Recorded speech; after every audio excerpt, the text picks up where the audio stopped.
I should push the button, shouldn't I? Push the button.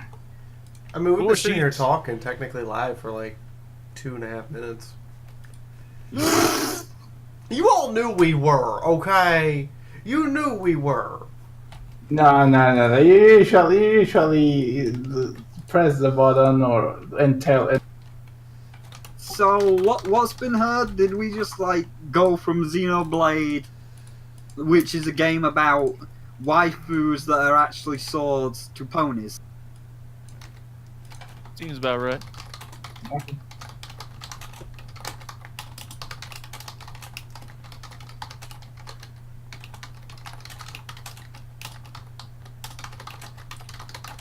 So did you actually push it? Or?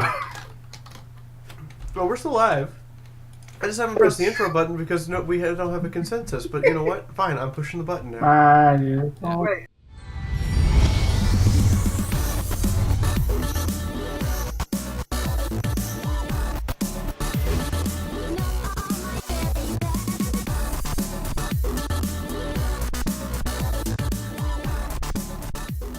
Yeah, usually it starts with randomness, so yeah. So hi, We're, everyone. we're all like a collective mind of Jasper, I guess. We miss Jasper because Jasper. Can I give a small correction? Sure.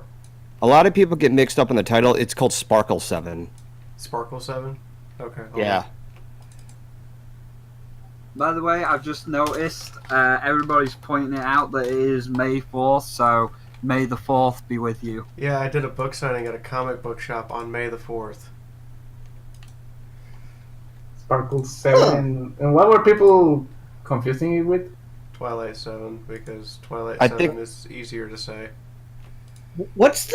There's a particular term for something like that, like a commonly held misconception that like everyone misremembers something as being a true fact. Yeah, the Mandela effect. Like the whole community has basically been undergoing a Mandela effect. They've called it Twilight 7 instead of Sparkle 7. Well, The other thing could possibly be... The other possibility could be that when the networks were airing the episode, they probably had the same issue and called it Twilight 7 instead of Sparkle 7. Well, Yeah, I think it was a synopsis, but let's move on. so we're here to discuss Episode 4, Season 9, Sparkle 7, or Twilight 7. You know what, chat? Legitimately, which one is the better name? Like, just tell us in chat which one is the better name. I am Fiaura the Tank Girl, and I am joined by a bunch of brony analysts. At present, Blissey and Jasper are doing the final run of Strahd, so they're checked out for the night. But in the meantime, who all do we actually have here? This is an even episode, so Brony Critic, I guess you start us. Well, in my personal opinion, I think Sparkle 7 works better because it's a parody for the title of Ocean's 11, which this whole episode is supposed to be a heist movie homage. So I think that's pretty clever. I am the Brony Critic. I focus primarily on fan content and fan materials. I work on YouTube, Twitter, and I'm also a convention panelist. Moon Knight. Snake. I'm here. Hello everyone, I'm Moon Knight, and I think there's actually a movie called Ocean 7, which is all women, and I guess that's why they call it that. Also because there are kind of only 7 characters, but regardless, I like this episode. I actually liked it. I enjoyed it. It may not make much sense, but then again, it's the 200th episode. It was some suggestions that the BAs wanted to see, like in the episode. So, I mean, if you want to make it count or not, I mean, it's still a really funny episode and a good time. We're giving out intros. We're not talking about the episode. And trust me, say again? We're giving out your intro. We're not doing that yet. Try again. Who are you only heard the intro? Who are you, my good sir? Who is this person who is currently I'm Moon Knight. I make reviews. I sing covers. I mean, Brony Critic did the same. Okay, I'm Moon Knight. I make reviews. I'm a verb. I'm confused right now. So go on Master Code. I don't even know anymore. So who is Master Code? Oh, Master Code. Oh man, I know that Master Code. He is super awesome. He is the super awesome ace analyst, and he is super great. He reviews ponies, everything from the books to the series to the comics and everything in between. And very quickly, it should be called Master Code Super Sexy Ultra 7 Angels, because that makes most. Right. Somebody beat him with a humble stick. Insane Spyro. I mean, I don't know who Master Code is, because most of the time he's messing around with that crown and turning into Mistress Code. Second of all, it could actually be called, like, Master 7 or whatever, because there is actually 7 of us here right now. But I am Insane Spyro, the greatest dragon in all of gaming, and to top Master Code, yes, I am your childhood hero, your role model, your saviour, and a game pundit, reviewer, and let's player extraordinaire, and I do content on YouTube and Twitch, and I will now pass it over to Golden Fox, just because we're up it, Golden Fox, be even more egocentric. I feel like I'm gonna break the humble stick today. So, I'm Golden Fox. I've been around in this fandom since 2011, longer than all of you. I review episodes of MLP, I do movie reviews, I do Let's Plays, and there's a few other things that I'm going to be doing on my channel from this point on, so I'm just going to leave it at that. And I'm Fiaura the Tank Girl, your host who put all of this together, who's absolutely lost her mind trying to run it, and author of Fallout Equestria Dead Tree. In the meantime, we're going to start discussing our initial thoughts on the episode, and then we're going to get into some in-depth conversation here, sometime of which does result in fireworks sparking between us, but we're still friends most of the time. And then we're going to get to your Q&A, so if you want to start posting questions in the chat, I'll start soaking them up on a sheet, and at the end of the show, we'll go over all of them. In the meantime, Bernie Critic, initial thoughts, 3 minutes, go. Well, I'm a huge movie fan, so I love homages and parodies, and I thought this was a rather nice one. It's very clearly supposed to be a homage to heist movies and heist films, but the thing that I really like about this episode, it is a 200th episode, so it's an anniversary episode, but it was also written by the cast, by the voice actresses. So I was looking it up, and apparently each of the voice actresses contributed their own special part to this episode, and basically the round table planning segment that they have in this episode is effectively how the writing of the episode actually went down, and what things would you like to see in the episode. And I enjoyed so many of the different references and gags, and I thought it was genuinely funny and enjoyable. Yes, it's maybe not the most narratively consistent or even the strongest Remember episode. to tip your streamer and buy her book. I had fun. I enjoyed it, and I Congratulations again on the wedding, I Rena. loved the twists because they're the exact kind of twists you would expect in a heist movie. Like there's the 11th hour twist that reveals how the actual heist went down. And of course, it's all involving Spike, I would argue, the actual main character and MVP of the episode. And I know that I am a huge Spike fanboy, and I have previously gone on the record making comments about his relationship with Twilight, especially with regards to Father Knows Beast. However, I will say that with this episode, I am quite happy to have been proven wrong. Now, for me, based on the subtext of Father Knows Beast, it was very clear subtextually that Twilight was supposed to equate to a maternal figure with Spike in that episode. But in this one, the dynamic is different. And so they actually contextually they contextually state his relationship with Twilight and Shining Armor, which it's about damn time, but I also genuinely appreciate it. Now, whether or not they do anything with that as the show progresses on at this point, I don't know, but I appreciate that they were willing to do it at all. And I wonder if looking back on other episodes in the past with this question now fully answered, if that will change how we perceive the relationship between Spike and Twilight in episodes in the past. Now that we know for absolute certain what their dynamic the dynamic of their relationship is.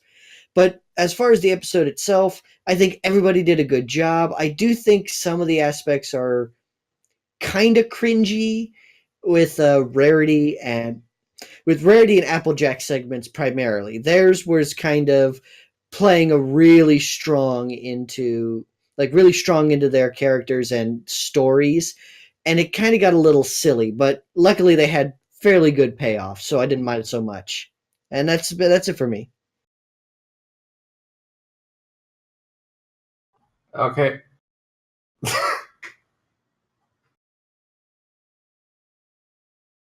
On this entire episode. Ready, go. On this entire episode, well, we already said it's not the most consistent one, but it's almost like if making a roundtable with the writers actually works for a good episode. Just like how past seasons should have been. And yeah, I know I don't know how the creative process is in Hasbro. Maybe I will never know. But it is nice to have some consistency among, well, the voice actors that actually know their characters and that know how their characters would react to stuff. Especially with the most funniest parts, which are, well, Rainbow interacting with Zephyr Breeze, which was a request from Ashley Bailey, the voice actress, if I remember correctly. But yeah, it's actually a really funny episode. Now, yeah, at first I didn't actually got the catch of Sparkle 7. I was like, what's the name about? Is it because there's 7 and stuff? But yeah, I guess now I get that it's because of a heist movie, and it has that twist that some M. Night Shyamalan movies have. Because it was actually like really groundbreaking, because we never saw it coming really. Like we knew maybe something happened in the background, but not really. Not at this point that Spike actually got the spotlight, and he was a little bit in the shadows, as he's always been in most of the seasons. Because if you think about it, well, Twilight is like the main character, and he's kind of like the assistant. He's not really. He's gotten some important episodes, but other times he gets Father Snow's Beast, which was the awful ones. The other parts about the other ones, I think they were funny. Yeah, Rarity's one, I think it was a little bit cringy, but not really. Applejack's side was just laughing because I think it was a little bit an homage to that sort of character that had a secret life and that you never know about it. It may have been a lie from her face, but if it wasn't, I mean, it would have been totally justified because the guards are around her and actually fell for it. Pinkie Pie is the one that actually kind of weirded me out. Like, I know she's supposed to be like the Deadpool of the group, but going into space, at least we saw the little princess like sort of cameo over there with the planets. But I think Pinkie Pie is the only part that I kind of didn't like. But overall, it was a good episode for me. And oh boy, the path that comes forward, because I've seen some stuff. 30 seconds. 30 seconds, okay. Well, it was a good episode. I liked also the Celestial Luna dynamic that, yeah, they can go around after Starlight changed their cutie marks, but, well, I mean, there's always going to be a sibling rivalry around. That's sort of natural to happen, so, yeah. And here we see how Shining Armor actually was competing with Twilight instead of being actually, like, nice and stuff. Unlike we saw on the Royal Wedding. But yeah, on to Master Code. Master Code. Alrighty.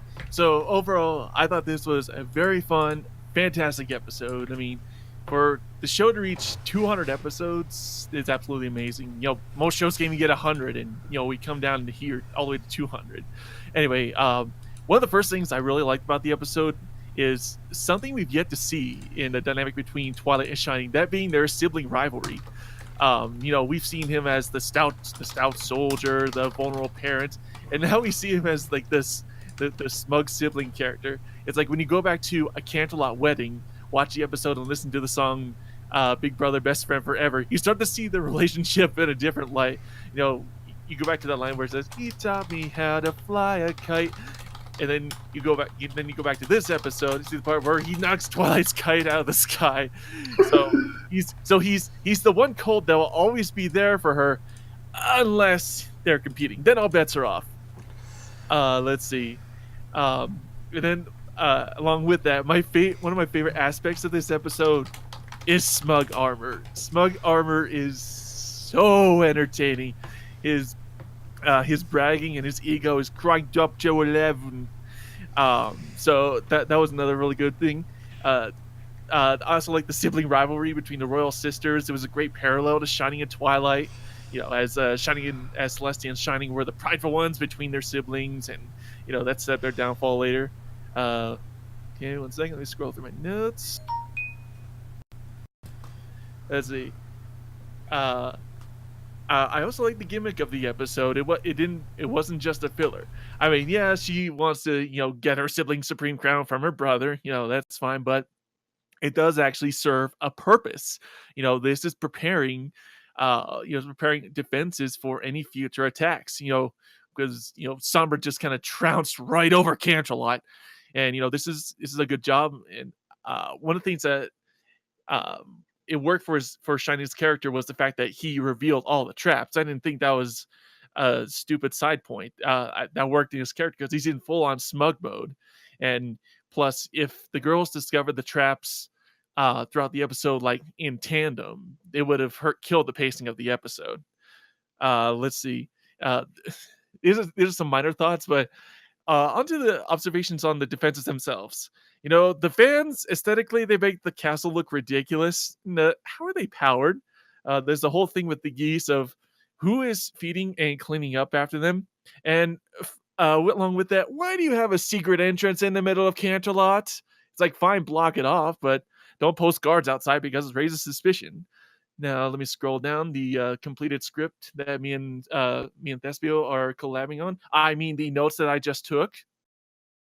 Let's see, going through the script. Notes that I just took. The planning stage, that was definitely one of the big highlights. Just seeing all the great imagery of the various stuff, like the Mission Impossible, Pinkie Pie in Space. That was fantastic. Let's see, and then one of the other aspects. Or, actually, I'll save that for later. But hold on, let me see anything else.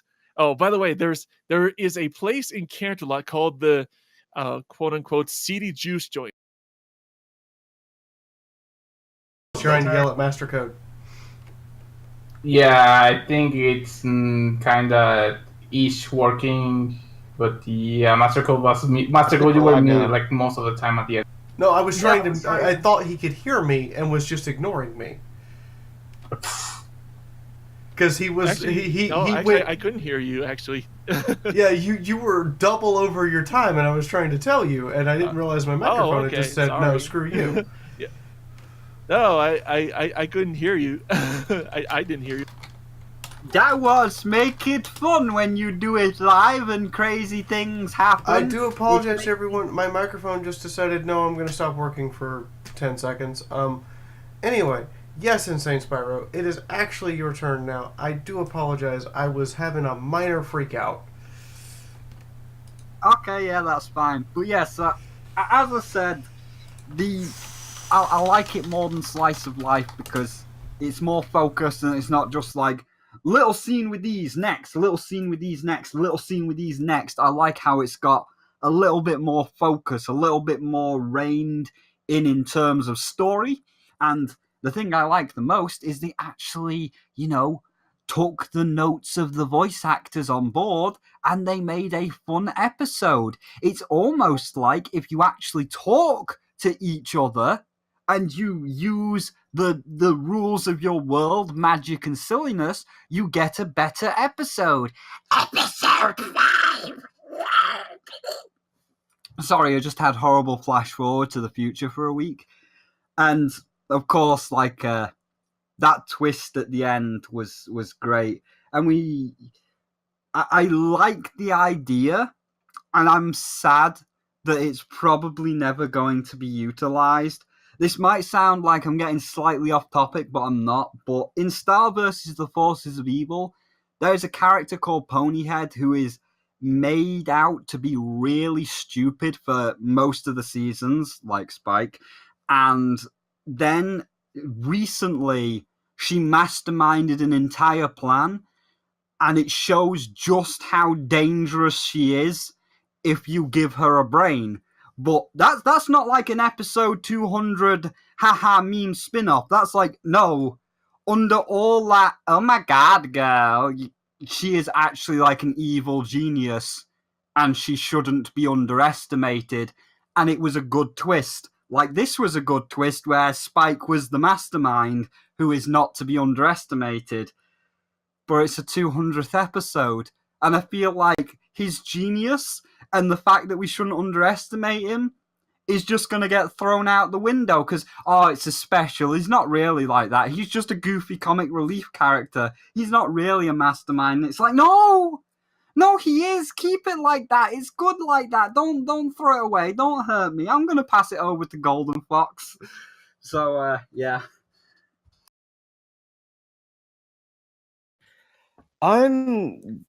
I didn't really put down any notes this time when getting prepared for this podcast, so I'm going to try to give it the clip notes. This episode is not only one of my favorite episodes of the season, but it's pretty much gained to becoming one of my favorite episodes of the series. I know that sounds like a stretch, and kind of bouncing off of what Insane Spyro said, this episode, I think it did a better job as a milestone than what Slice of Life did. Slice of Life was a celebration fan letter to the fans.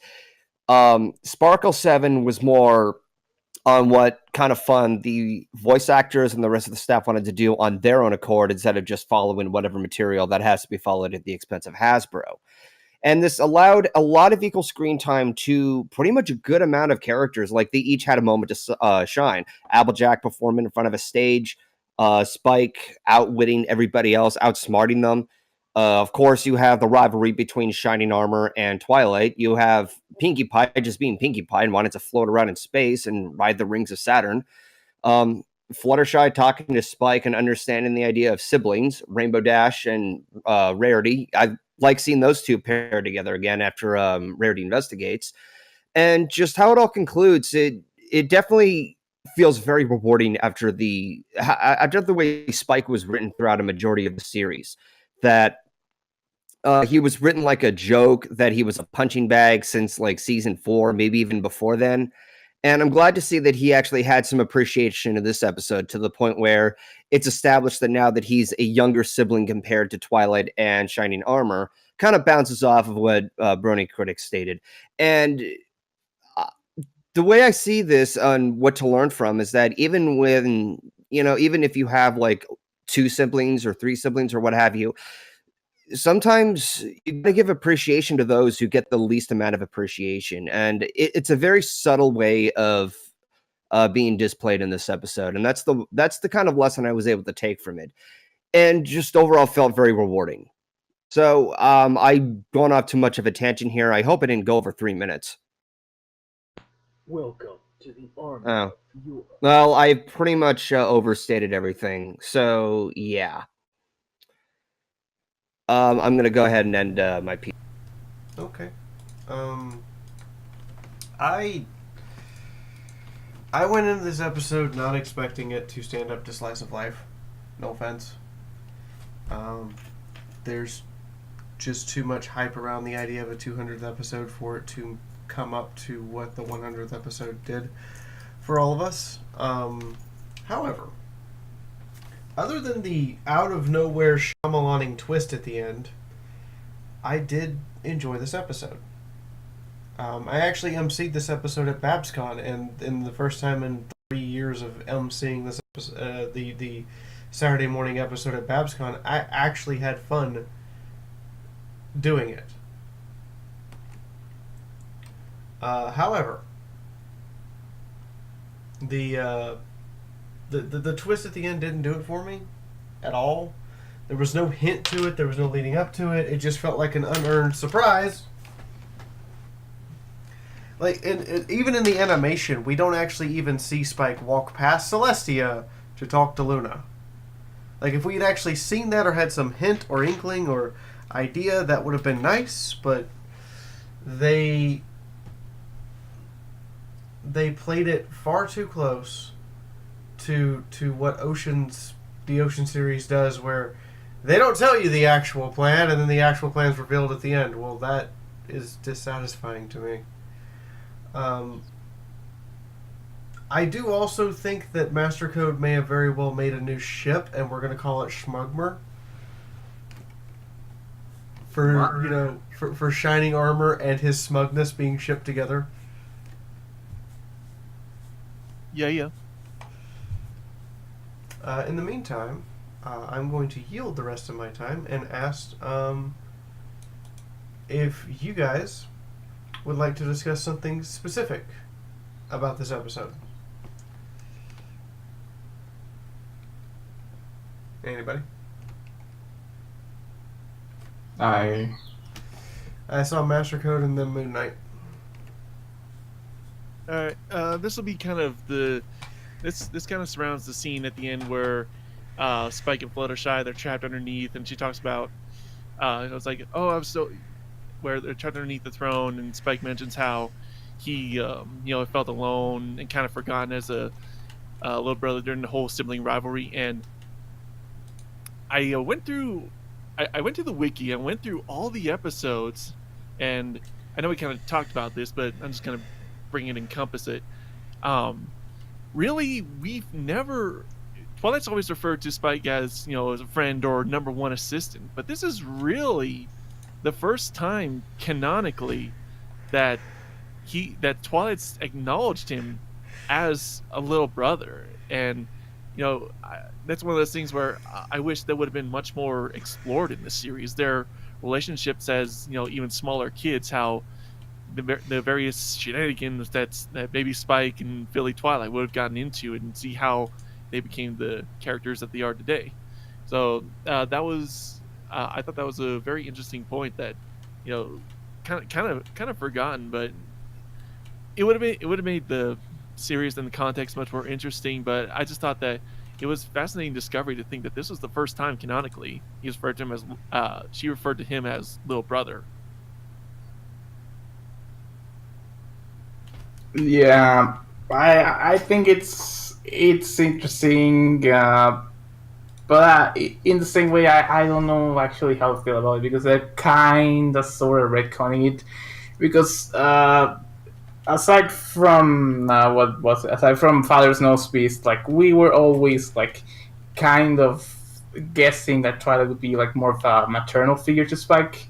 Especially in Father Knows Beast, which it wasn't really a good episode, but it was sort of the canon way to see Twilight and Spike's relationship. I like that they're actually now more related than ever, but I'm also feeling what Spyro said, like in his stuff. Like, what if they treat this episode like as a separate thing, and they don't actually follow any ideas that they had with it? Because, well, we do know that this is a 200 episode, and they kind of followed a little bit of what Slice of Life did, but not really, because they only made the wedding canon, but we never saw what happened to the changeling that was in Ponyville. We never saw what happened to all the other characters around, and not even like little hints or notes here and there. But yeah, I just hope they actually get the writing better, because not for this season. I think this season is kind of doomed from what I've seen, but yeah, probably for the movie or next gen, I hope the writing gets to this level of roundtabling and actually thinking about it with all the other writers, not just writing your own ideas that also overlap the others and that kind of make a little bit of a chaos here and there. Well, I'd actually like to go off of what Moon Knight said. In your reference to his relationship with Twilight, in Father Knows Beast, subtextually they absolutely have a parental-child relationship. in the subtext of that episode. But what's really interesting about this episode is that this is textual. This is actually within the dialogue said by the characters, whereas the other one is based around theming and the subtext about what's going on underneath the text. And so I think that this one does actually play a big role, but we probably are not going to see any more references or mentions of it, not necessarily because of, writers don't want to include it, but simply because how seasons are designed and written. These episodes have already all been produced, they've all been written, and they were all written probably fairly independent and out of order of when they're actually released. So it's entirely possible that this episode was written in a vacuum compared to the other episodes, but all the other episodes were as well. The only thing they've probably gotten were a few studio mandated, this thing must show up at this episode because it's going to show up in the season finale and stuff like that, which is how a lot of these standalone episode shows go. Maybe the next generation will be more serialized and we can see more narratively tied seasons. I would actually kind of enjoy that a little bit. But I think that's the thing we'll just have to kind of wait and see. But I do think that this episode, it at least answered a question. It did what this show does so rarely, and it actually gave a set, finite answer to something, instead of just leaving it up to interpretation. Like if Apple experiments are dead. Exactly. It's kind of like that. It's kind of like that episode. It's like we assumed they were dead. We didn't know a whole lot about them. We assumed things about them. But the show has, in subtext, effectively stated what we already know. And yeah, they could say it, but at this point, we all know it's there. We all know what's happened. Okay. Anybody else got a particular topic they want to point out?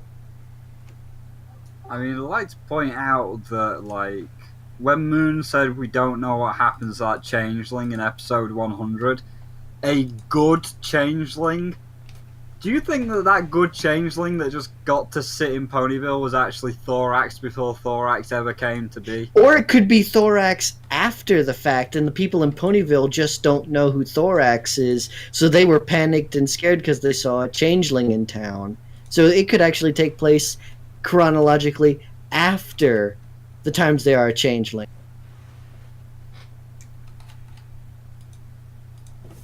I don't think so. No, because the wedding happened after the 100, so... Right, but the episodes of the show aren't in chronological order, in any way. And you just got to my problem. This episode does so many things right, accepting some of the stuff that we've seen in the past, the sibling rivalry between Celestia and Luna being a little bit more than just her envious about Celestia. No, it's actually a real sibling rivalry, and it has a little bit to do with her being the one that basically rules around, and she thinks all that she does is right, and Luna thinks that there are some things, like for example, an inside traitor that could actually ruin their whole plan. But yeah, that's something that I'm obviously some sites have put out the synopsis and stuff, but this episode doesn't feel like filler. But some of the episodes that we've seen before and some episodes that are going to come don't really go into an overarching arc, which is kind of... I was talking with Spyro about it, I think it was last week. So is Grogar just looking at them through the eyeball, just looking what they're doing, or... His episode is coming up in a few weeks. Yes, so in between he's looking at Spike winning a medal crown thingy, and meanwhile he's gonna look at Twilight getting a book. Fee. I think what he's trying to imply is the whole problem with the continuity. Like, you say that they're written out of order in a vacuum, and that is kind of damaging because we've seen a lot of good elements, especially in this episode, come to fruition, and you're right, this one could have been written last. Like, oh, we writ the entire season, we got the finale all sorted out. And Spike being a genius and being a mastermind, it's not canon. It was written after the fact. All of the others were written before. And, like, Grogar, the big main villain, he's supposed to have this arc. And it's like, oh, he's just now sitting there, watching them on the crystal ball, I guess. Like, oh, they're doing a thing while I plot and scheme. It's like, yeah, but continuity. You could use, like, let's just say Spike is canon genius. You could use Grogar being like, the dragon is smart, I can use that. But because they're not written in order and because this might not come to be, we're going to just go back to Spike being an idiot. And then if he does suddenly become a genius again, was this canon? Was it not? So, like, I think that's the problem with continuity. Lesson 0. Spike has never been an idiot. He's been poorly written. There's a very big difference. Character-wise, he's quite often consistently shown to be, in some ways, more street smart than Twilight is, which is the whole point of his character. He's her ground. And this episode kind of it crystallized that fact.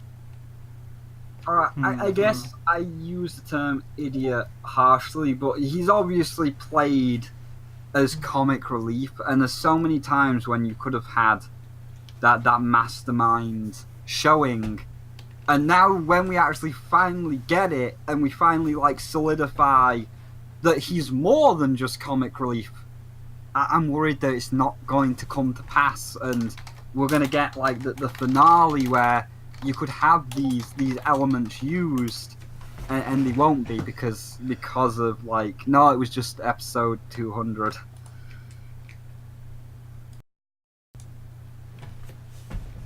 Okay, does anybody else have a topic that they want to discuss in depth?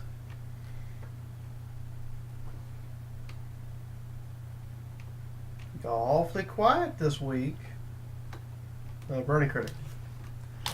One thing I rather enjoyed is how realistic the sibling relationships were in this episode. Can I ask a question of you guys? How many of you guys have siblings? Me. I have an older brother. There's no way I'm an only child. Well, I also have both an older sibling and a younger sibling. And I know that between me and my younger sibling, we're much closer in age than we are to our older siblings. There's a dynamic there that's often very strange and very, like, I liked the fact that, you know, Twilight and Shining's relationship was both competitive but still friendly and loving. And I love that they had that aspect, because a lot of people, when this episode first came out, they were making comments about, so wait a minute, I thought the two of them never had a fight, and they were perfect brother and sister. Yeah, they were competitive, they got into mischief and trouble, and they picked at each other and were smug towards each other, exactly like every sibling in history. And I like that it also showed with, you know, it showed with Celestia and Luna that, oh wait, is this going to be like some hint that Nightmare Moon and, you know, Daylight Sun are on their way back into, like, they're going to rise up? No, it's two siblings who sometimes siblings just want to piss in each other's soup for no other reason than, you know, just to see the other one kind of squirm a little bit. That's what siblings do. And it was just nice to see a very realistic portrayal of that, especially in a children's show where they tend to idolize that kind of relationship. The times where I bite my brother and he hit me. Good times. Also, wait. Stop. So, Shining being bad at school is canon? I'm sorry, what was that? Yeah, say that again. So Shining being bad at school is canon? Oh, bad at school. Oh, yeah, I guess so. Why else do you think he joined the military? Oh. Can't argue with that. Also, is Daylight Sun your like dimensions version of Daybreaker? That's what that's called. I couldn't think of the name, so I just came up with. I couldn't think Daylight savings. of. Yeah, sorry, I'm a little worn out and tired. I took my girlfriend out on a birthday celebration yesterday. I was out late. Went to go see Endgame. Went to go see Endgame with her, so I was out till like 1 a.m. Had to be up at 4. So here's a question: the sibling rivalry you bring up between siblings, is Celestia and Luna just having that pissing contest the whole episode, or are we going to get another royal problem? I don't think we're going to get another royal problem, but I feel like this is just a consistent element between the two. Like, I get the feeling that Luna is one of those people that will throw shade and mention the banishment every time she gets an opportunity to, like, just put one over on Celestia. That Celestia is accustomed to being high and mighty and unquestioned, and Luna is the one individual who can call her out on her bullshit. Like how they smile at the end. Like, I'm gonna discuss this with you later. Right, exactly. It's that situation of Celestia is used to being all-powerful and having this perception of being all-knowing, but Luna is one of the few individuals that knows just how fabricated that is. And for any sibling, especially the one thing I always remember is that my sis, no one can make fun of me quite like my sister can. She, like, people can make fun and mock jokes, but no one can dig quite as well as she can and find right at the root of what something is, of what will, like, cause the room to laugh, or what'll put the most egg on my face. And not meant to be rude or mean. It's just when you have a relationship that close, it's so easy to find the right tick for a joke or a laugh, or to bring someone down to the proper level. Especially for how uppity Celestia gets. I think this episode did a lot to flesh out a very realistic and, I do honestly think, healthy relationship between Luna and Celestia. It made them mortal instead of these, like, just divine beings that are out of reach. Which Relatable. Relatable, thank you. It was fascinating to see, and I wish we'd see more stuff like this. It's the kind of thing you'd see in fan fiction, honestly. The characterizations we want to see, but there's not enough time in an episode to see. So does your sister does that in front of? You want to say that again? Yeah, you're mumbling. If your sister actually does that in front of your girlfriend. Oh no, my family and my girlfriend join in on the ribbing. Must be fun. Yeah, it is. I don't date anyone who can't keep up with in a mental competition and who can't put me down on my level. Also, do you really want to know what next episode they might have, Fiaura, or do I let you have the surprise? I think you let us all have the surprise. This is talking about an episode we can all view and review, not spoiling the next episode before it even comes on air. Yes. Not that I don't appreciate you, Moon Knight, but hold your bloody horses. Pun I'm a intended. burb. Yeah, stop horsing around. The thing is, to hold your horses, To hold your horses would be impossible because there's like 10 horses in this chat, and I don't think anyone's arms are big enough to hold all 10 horses at once. What about Superman? Anyone else have anything they want to bring up in particular? I noticed that Golden's been particularly quiet, and Master Code has strangely been quiet. Well, Yeah. knowing me, every time I Yeah, start go up anything, I can get a little argumentative, so I'd rather not.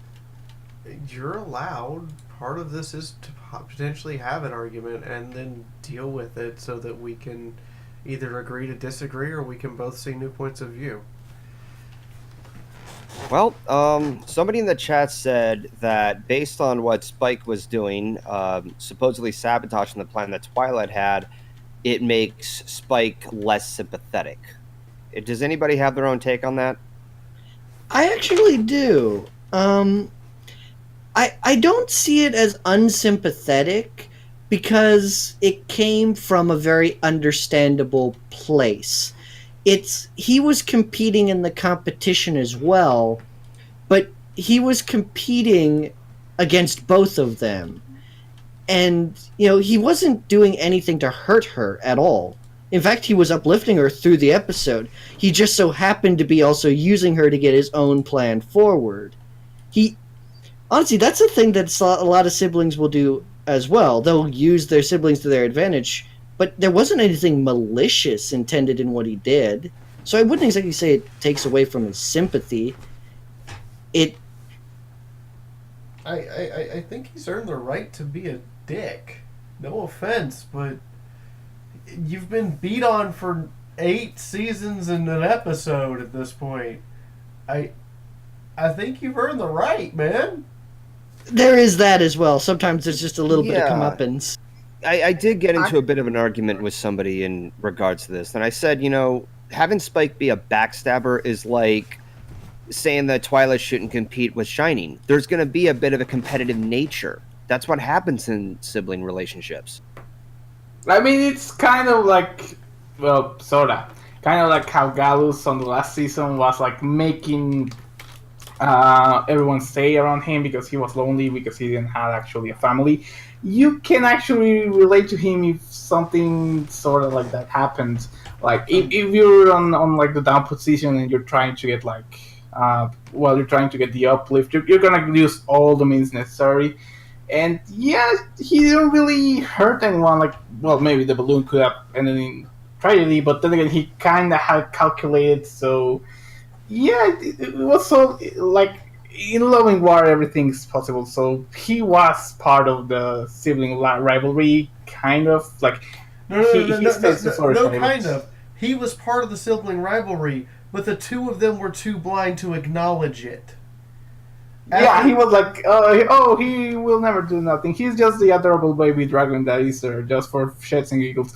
But yeah, he had all the right to like get the crown, and that's why at the end he actually gets the crown, because if you kind of think about it, he actually is the sibling supreme, because he doesn't really hold any grudge against him. He was just like sad because they never really got any sort of like sibling rivalry into him. They never thought of him like an actual sibling until now that he actually got the uplift against them. So it actually makes him really likable. And yeah, after all those seasons, he's turned. And I have to point this out, Secret Music. Sibling rivalry does not require you to announce your participation. Your participation is assumed. If the other siblings don't want to acknowledge your participation, that's on them, not you. And the exactly, and the key to his victory, and this is what makes him the sibling supreme, his key to victory is that he knew his siblings so well, he knew exactly how they were going to behave. And that's the key to the whole sibling supreme. It's not how well they compete against each other, it's how well they know each other in such a way that they can use that to their advantage. That's the whole point of this episode. I grew up, and at one point in my life, for about 4 years, I had myself, my little brother, and 3 stepsisters. We didn't have to announce to each other we were competing or participating in something. It was assumed we were beating each other over the head. Only when we were legitimately out of our way to be nice to each other was it assumed that we were actually being good people. The fact is, that's not my opinion. That's sociological study. If you want, I can go downstairs and get the book. Sibling rivalry is assumed between siblings from day one. Because from day one, the early sibling with the now new sibling assumes the new sibling is their replacement. And that aspect doesn't go away until they're adults. So no, it's not my opinion. That's scientific fact I have downstairs in a sociology manual.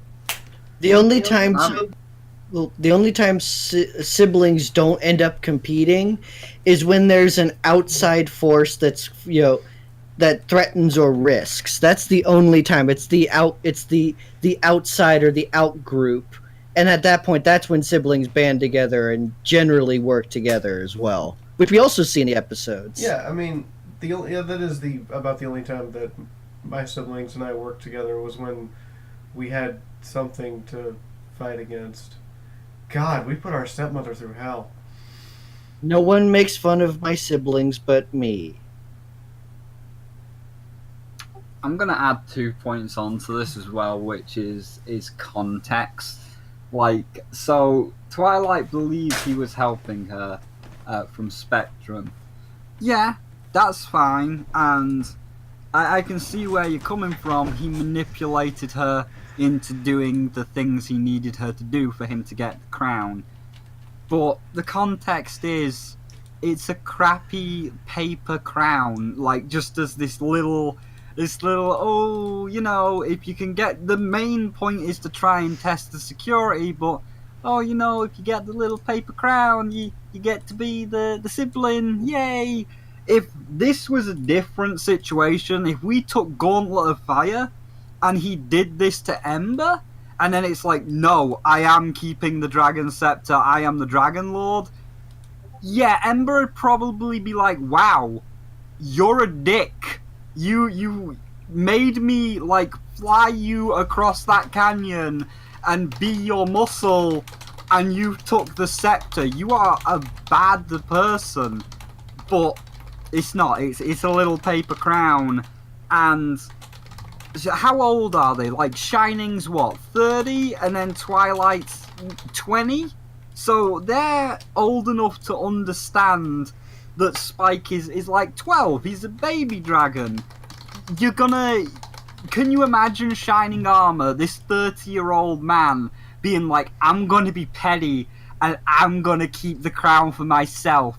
Even though, like, it'd just boost morale for what is essentially my little brother, I'm gonna be petty and I'm not gonna give my little 12-year-old brother the crown. So, when, like, he wins, everybody's fine with it, because it's like, yeah, you know what, you won the crown, and you're the little brother, and it's not like we as grown adults are gonna want the crown anyway. Good job, Spike, you did great. So, yes, it was a little bit of manipulation, but it's just playful manipulation. It's for a paper crown. It's not for, like, the Bloodstone Scepter that actually would have real-world consequences.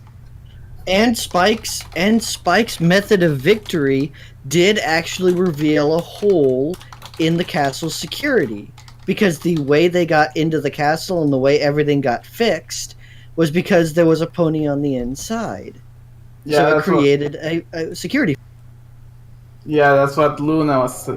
I think that's basically what Luna was kind of implying to Celestia. Like, we could know the false spirit and the shining armor because we've been living in this castle and we know what can happen. We know for example, something as simple as Sunset Shimmer. She was a student of Celestia, and she herself took the crown and basically stole it from Twilight.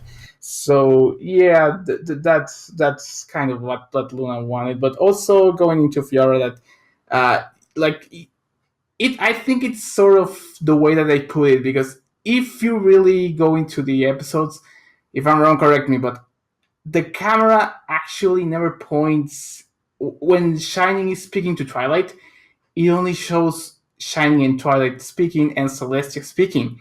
They never focus on Luna or Spike because they're supposed to be like the background of this story. Like you actually never see it coming. Yes, you see that the balloon pops and that maybe something went wrong, that maybe the fans pop it, but I think it was kind of sort of hinted if you go and rewatch the episode after knowing that Spike was the one like orchestrating this master plan alongside Luna. And also we got a 007, a 007 reference, so yeah, it was pretty neat seeing Luna being like that.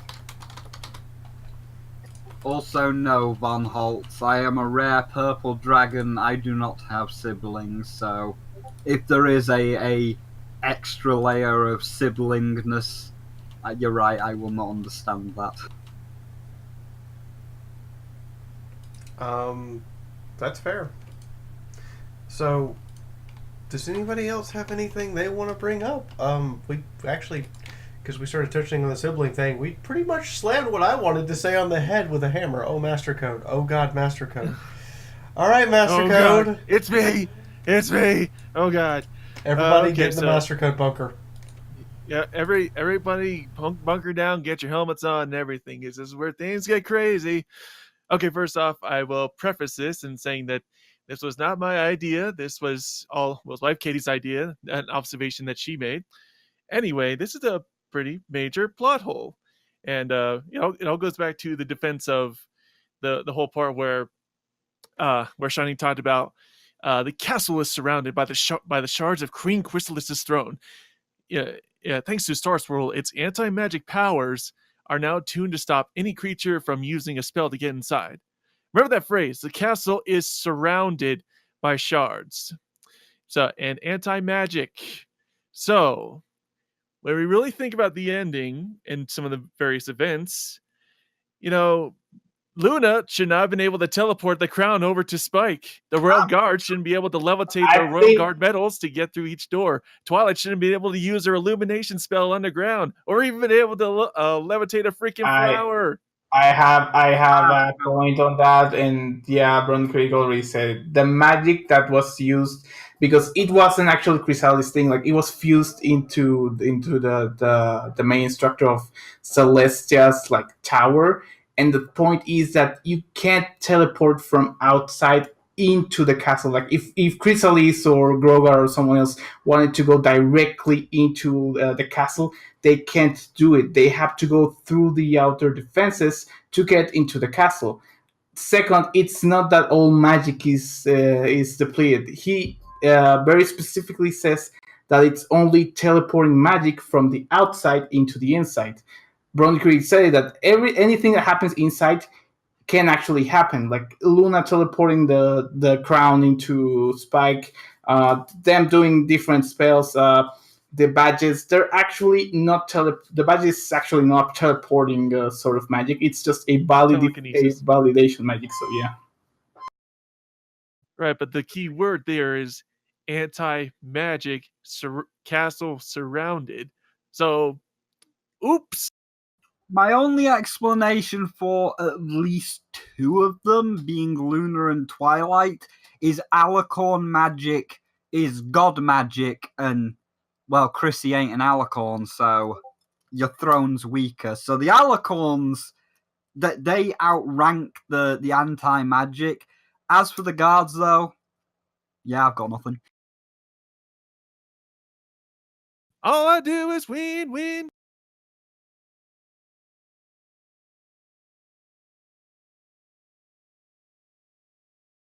On to Q&A. What is our first question? Before I strike up our first question, everyone have to make sure that we're yielding the floor to questions. Does anyone have anything else they want to throw at us? Okay. First question comes from Bronzer. You think Zephyr will ever get a clue that Dash hates him before she has to punch him? Nah. Nope. I think the writers have too much fun with his character for just how much of a creep he is. I do like what someone said in the comments, though, that scene makes Rainbow Dash look like Meg with the twisted hair and the dress. That's actually a question, but before we get to that question, we have another one. From White Oak 19. What else could Shining have done for security? One answer from each of you.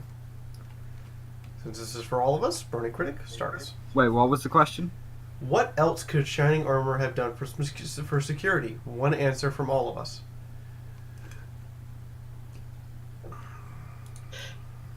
Make sure that every single guard has their own custom security enchantment, so that even if you had, like, for her plan of getting a whole bunch of costumes, you still have needed a very specific enchantment, or you couldn't have just made one.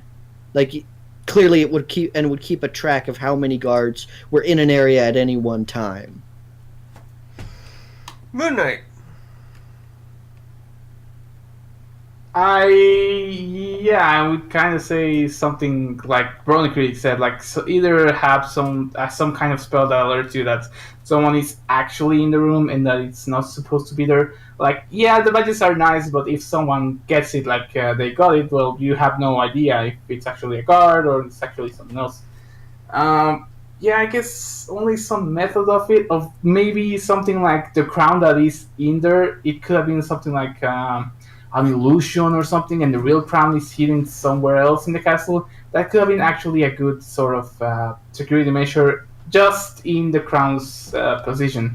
So yeah, maybe fake, like you enter the door, and for example with Sombra's magic, you fake them into thinking they're in the real royal throne room, but they're actually in, I don't know, the janitor's room or something else, like another room that's not really threatening them. Okay. Master Code. One thing they could have done. Dude, what they need is to get more guns, because guns fix everything. Okay, an actual answer from Insane Spyro now. It's sequestered, not... What is something Shining Armor could have done to defend the castle beyond what he already did? Simple. Hire Discord. Because, yeah, you can monologue the plan, and Twilight can figure out everything that is logical, but how do you prepare for the unexpected and look for what is not there? She wouldn't know what to do, the plan would fall apart. Alright, Golden Fox, what's one thing Shining Armor could have done that he didn't do? I really don't know. I think there could be a better security plan in the throne room instead of having a bunch of geese. Have like some kind of magic security system of some sort where if anything is spotted present, it alerts all the guards and they're immediately quick to head inside the throne room. I'm not sure, like some form of spell. That's the most that I can think of. Something else rather than animals. Okay, I have a suggestion that should have been freaking obvious. Shining Armor. Wasn't your wife replaced with a changeling? Isn't that same changeling still evil? Why didn't you defend against internal security threats? You made Brony Critic leave and come back. Like, your wife was a changeling when we first met her. The same changeling that did that is still at large. Why were you not protecting against Luna and Celestia just in case? Wait. What if Thorax is actually Shining's and... Oh... That would explain how he's got the pieces of the throne. Because Shining would A, have to know where Thorax is based, B, let Thorax and Phalanx willingly agree to give him the pieces of the old throne, and then C, dismantle or pick up the shards of the throne and take it away from the Changeling Kingdom when it's Thorax's property. So maybe Shining is thorax in this episode. I was more. What if Shining is thorax and pharynx is that or something? I mean, I'm just saying. Also, Fiaura, someone has just countered you about Chrysalis. She was the one that used the throne, so Chrysalis could actually still just walk in because it's her I throne. know, right? It was only designed to stop everything but changeling magic, so changeling magic would actually be perfectly fine in trying to get inside the castle. It doesn't fix it. In fact, I'm wondering if that's going to be a plot point in getting Chrysalis inside the castle later in this series. Having continuity in My Little Pony. Like a dream, can I? Alright, so Yeah, Secret Music 22 wants to know, if you were Twilight, what would your plan be? Who wants this one? Me. Well, Okay. I think maybe everyone can answer. Yeah, You everyone. over there who's literally hitting the ceiling with your textbook, go ahead. How do you make Shining go away? There's actually some spots that you could hit, but in the crowns thingy, maybe you could have disguised yourself, or ask a changeling to be either what's the name of Shining's child? Flurry Heart. Flurry Heart. Damn it! I know we lost my Flurry. Either the changeling or themselves, because they can actually use magic to change some forms. Ask them to be either Flurry or be Cadence and lure them out or into the passageway so that they could get to the crown. I think it's sort of his soft spots. Then again, they left Flurry unguarded back at the Crystal Empire, but after that, I think they would be a little bit more careful. So that could actually be a good distraction for him. You know, I think you're half right, and it nearly goes with what I would plan if I was her. Because Shining predicted everything, but only with the main six. You do run a school, and you do have one of every species. So, Ocellus can change into Cadence or Flurry Heart. That's that sorted. And then you've got a yak for strength that can go with Applejack, and you can pair one of the students up with the ponies, because he never planned for that. And Smolder could actually fly through the fans because the wings are different rather than the ponies and the hippogriffs. That is true. I do like that idea of using the student six. You know, it's like, hello class, today we're going to take a field trip to Character Lot Castle, and various shenanigans, and I could see that using the kids inadvertently or directly or whatever. So anyone who grabs the crown gets 3 A's on the next test. there you go. Ocellus is gonna win it. No, it would actually be funny if Gallus is the one that gets it. It would be Gallus. I think that would actually be the humor. It would be Gallus and Smolder competing against each other. Then that gets into, like, foreshadowing. Gallus gets the crown, so does that mean that he would get the Griffinstone crown and become the new ruler of Griffinstone? It is. We're digressing a little bit, but it is sort of implied that they're going to be the next rulers of their tribes because, well, they actually know about friendship and they think a little bit more than their actual rulers.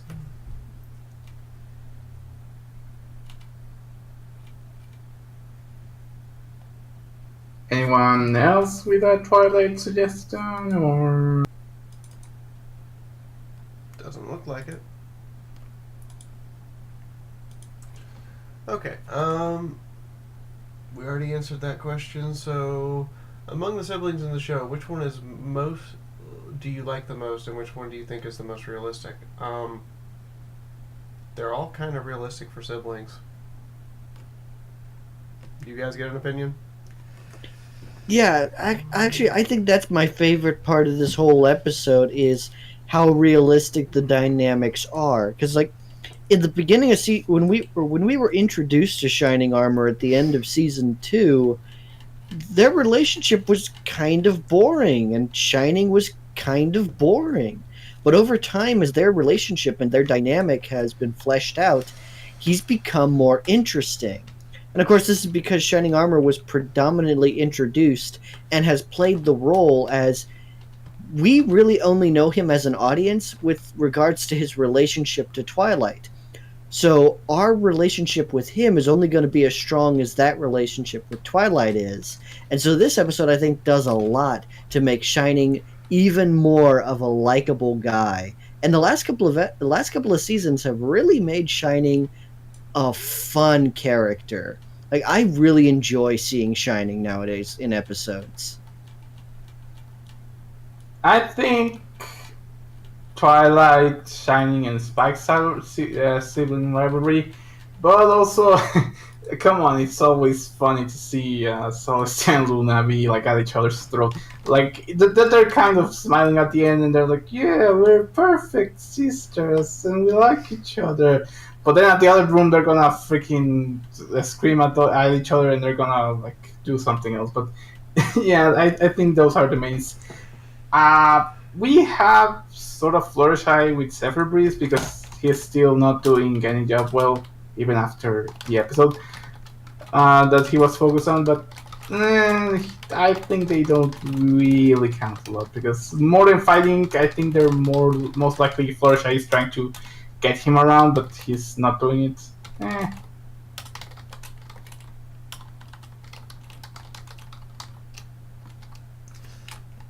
Okay. Well, sadly... I'll just bring up one last thing I saw in the comments. How would Twilight explain to the parents that she's using the children to steal stuff from Celestia's castle? I mean, Outsourcing?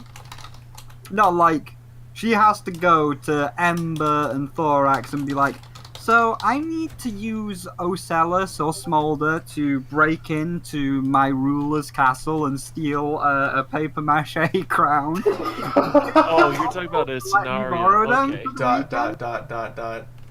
Well, to be fair, it's not exactly as if the young six don't already have experience being enemies of Equestria.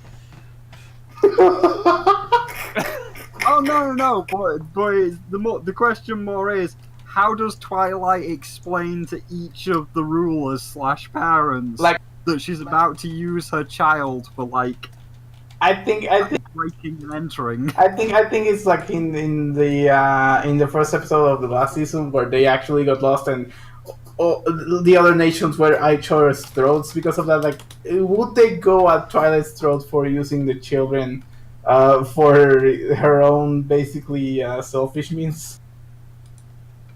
Just go to each of the rulers and say, yes, we're taking your children on a field trip to Canterlot for a nice visit on the history of Canterlot. Nothing suspicious. I mean, she could make up something, but if they discover her, well... We're going to go to Canterlot Castle. We're going to learn about its religion and politics, which are much better than your other species. I mean, hey, what's... We're going to learn about religion, politics, and culture. And in pony culture, breaking and entering to the royal castle is legal. It's part of the culture. Well, technically speaking, no one actually gets punished, and breaking and entering happens a lot in this show. True. I mean, didn't Rainbow Dash stole a book from the Royal Library or something? Rainbow Dash has done many things, like, eco-terrorism, where she destroys the Rainbow Factory and causes everlasting winter. Winter is coming. But she saved all the foals in Equestria.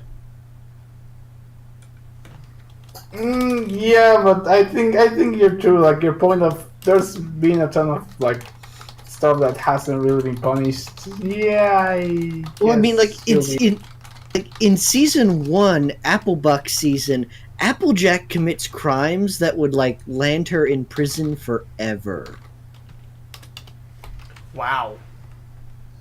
Harsh. Like I actually went through the episode and specifically looked at how a person could quantify the things she does in that episode, and there are some dark things that she does in that episode that would land anyone else who didn't have the ear of a princess in jail or fined tons of money.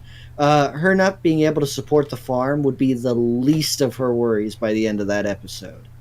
like launching Rainbow Dash into the stratosphere. Operating heavy machinery whilst well, all right then. We got off topic. Inciting a topic. riot, We're way off topic. mass poisoning. Brownie critic. Way off topic. Fine. However, Insane Spyro, that's all the questions. Yes. I think Yes. you have artwork to torture us with again? I do. And this time, I uploaded them to Discord to make sure it worked, and they did work. So I will get you. It's kind of like the previous one where it's a zoom in and then a pull back to the bigger picture. All All right, the world's a stage. show it to me. Okay. I'm gonna Okay, purge give my eyes your out. Her name here to speak.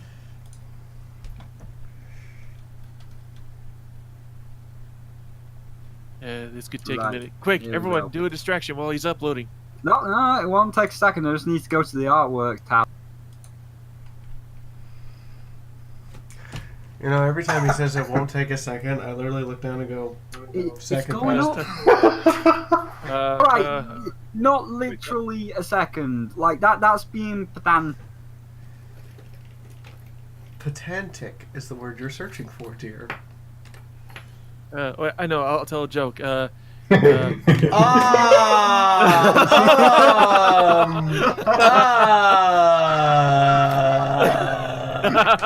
Can I show Did you that? really? You have your Yeah. next image for Dakimakuras. Do you think I was not going to reference that final image of the episode? I can show this, right? Yes, it's Yeah. not dirty. It's just Luna stroking It's the safe for flamingo. work. I was just saying. Because that's how it looked. I took it directly from the episode. I'm sorry. I was saying more to Dakimakuras because you're dressed up as a chicken, not because it's an FFW, but whatever. Oh Jesus! I just had the worst internal joke. You dirty minded. You Scare freaking the There you audience. go. We will move on in a minute.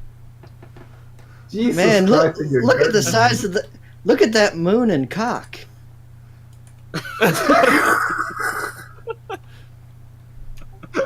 Okay. Well, let's pull it back a bit more. Okay. Family friendly quotation marks. You're the ones with dirty minds. God damn it. Oh I god damn didn't it, say. Brody Critic. I didn't say anything dirty. But yeah, look, there's the second part. There's the pull back a little bit more. Wait, what is that? Is that me? It's Yeah. This is why you don't recommend another Spike. Or the Spike families. Now hail your new king, queen, and pet chicken. I got demoted to pet chicken. Somebody had to Or be the guard goose thing, but the gooses were too hard to draw, so it was a chicken. I mean, can't you tell from Neighbor Moon stroking the cock there?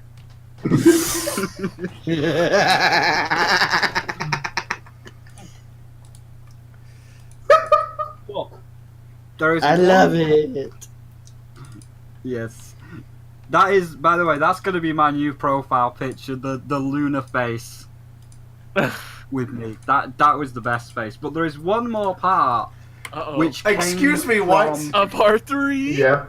Yeah, there's one more part. We're pulling it back a little bit more, and this one came from the comments. Now I don't remember. I don't even know if you're in the chat, but one of you said about painting. Reveal it. One sec. This is under a different name. The suspense is killing me. I hope it'll last. Meanwhile, we can talk about how dirty-minded you all are. Okay. I did not draw them. Okay, that's just passing the buck. It was never my drawings. That's just passing the buck. We're gonna paint some happy. Because remember, Silver Screen is the artsy Little one. lunas. It's a nightmare moon. So look at the happy little nightmare moon. Gonna use the little cloud wine. Look at the little clouds. Happy. But now I like.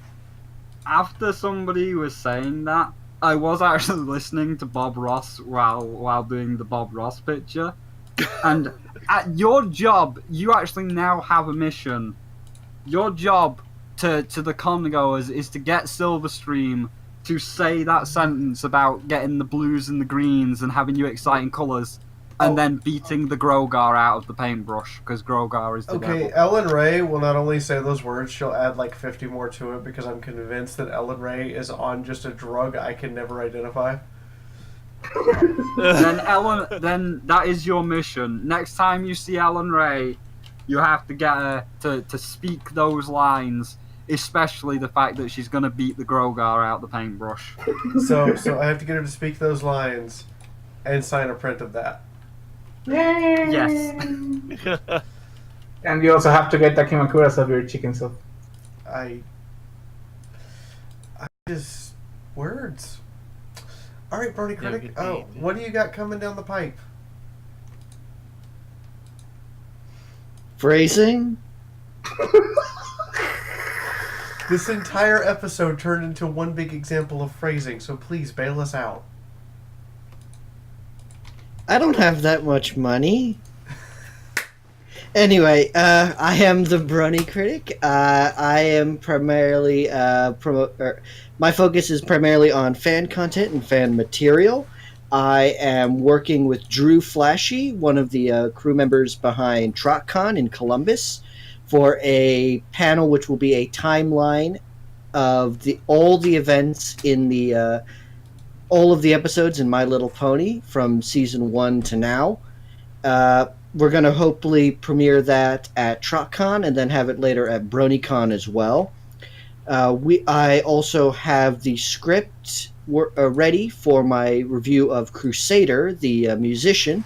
I'm also going to be working on the script for the Inkpot's Count of Monte Cristo animatics.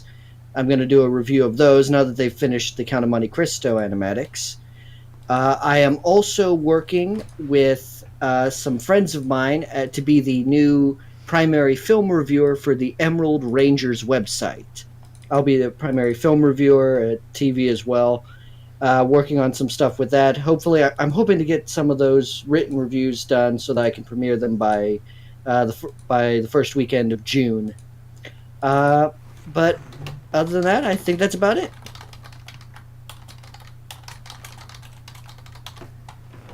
All right, Moon Knight. Well, I haven't really done a lot, but I actually want to do a sort of quick review and recap of what's going to happen in the season.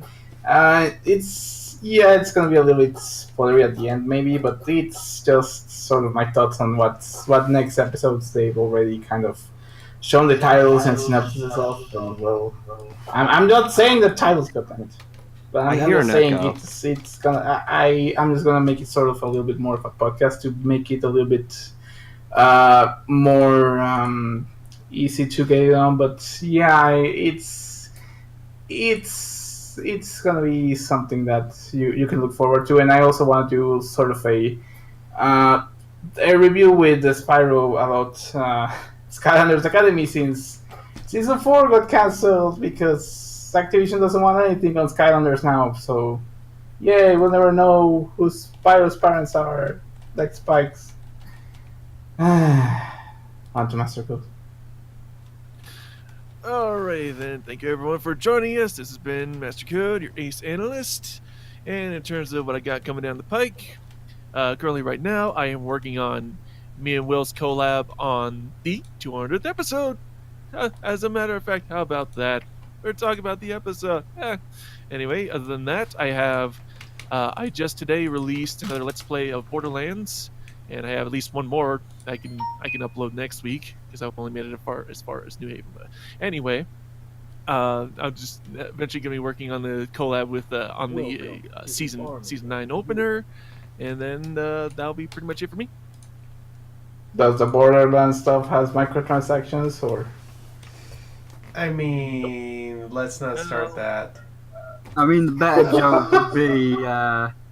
joke would be is Mysterio tweeting at you on Twitter saying negative things. So in the meantime, Insane Spyro. I have been Insane Spyro, the greatest dragon in gaming, and of course Nightmare Moon, the eternal queen of the night. And I have got tomorrow. I've got the Devil May Cry 5 review going on upload, as well as Yoshi's Crafted World and Mortal Kombat 11. And you can see all that on my YouTube, and I stream occasionally on Twitch. And I'm just going to hand it off to Golden Fox, and then my big cock, I mean Fiaura. So you can check out my main channel. I also run a secondary channel and a Twitch. I don't know what else to say. This is what happens when I'm unprepared. I mean, we've all been called unprepared before, so it's okay. Do you have anything else you want to add? I said before that I had some scripts that I needed to record. I have plenty recorded, so hopefully this coming Friday, like next Friday, the 10th, I should have a video up, and hopefully I should be on a spree of some bi-weekly uploads of MLP reviews, and hopefully create, some scheduled releases and keep the channel active, if you know what I mean, because that's always been a struggle for me a lot lately. So hopefully things will get in good shape. So yeah, I'm overstating my welcome. No, you're not. Nah, you're a really You nice are by far company. always the person most self-conscious about how much time you take up on the show. So anytime you think you've overstated your welcome, you're like 10 minutes before that even gets remotely close to the fact. We love Golden Fox.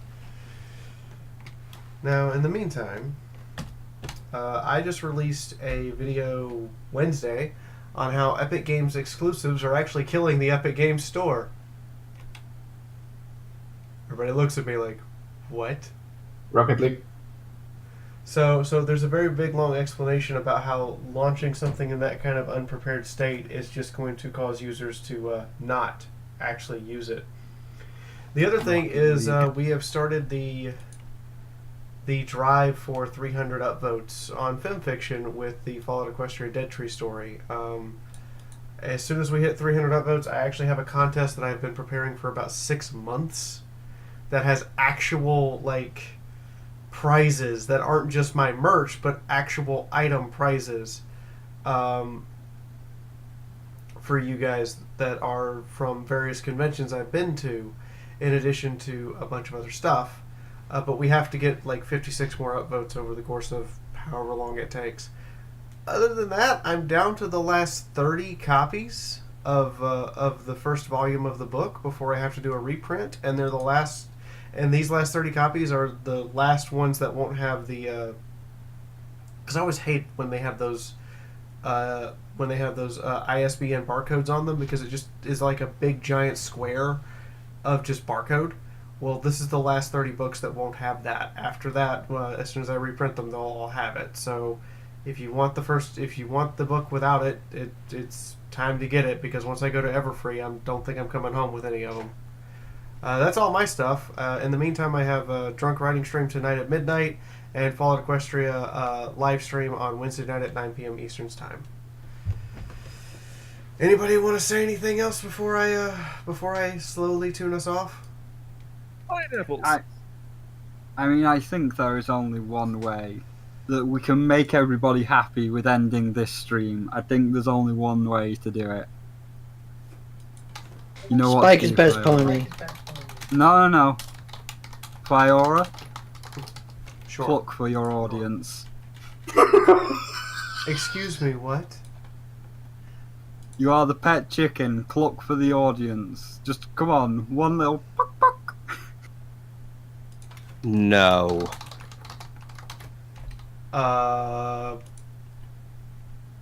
I'm gonna have to go with no, and just to spite you, It's not me you're spying. I can deal without it, but can the chat deal without it? Yes. What do you say, chat?